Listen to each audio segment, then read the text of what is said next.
प्रतिदिन मां नाकिटी भवानींकर ठाकुराणी यात्रा जोगदेले पारला विधायक।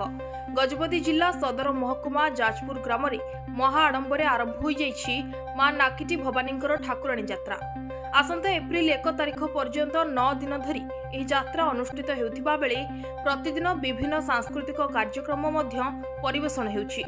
आज पारला विधायक रूपेश पाणिग्राही, हाईटेक ग्रुप अध्यक्ष डॉक्टर तिरुपति पाणिग्राही, जिला परिषद अध्यक्ष जी तिरुपति राव प्रमुख जोगदे मां को दर्शन करने सह मां को आशीर्वाद नेथिले।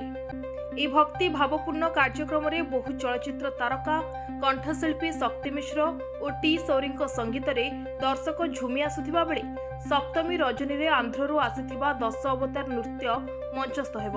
सोमवार मध्यरात्रि गाँवर ग्रामदेवी मां नाकिटी भवानीଙ୍କୁ बाण बाजा और पटुआर सह आवाहन करी आनिबा परे ग्राम मध्य निर्मित अस्थायी मंदिर रे स्थापन कराइथिले। सूचना अनुसार प्रति 5 वर्ष अनुष्ठित हेउथिबा एही यात्रा रे बहु संख्यार लोक बंधु बांधव जोगदी यात्रार परिवेश सृष्टि करिथांती।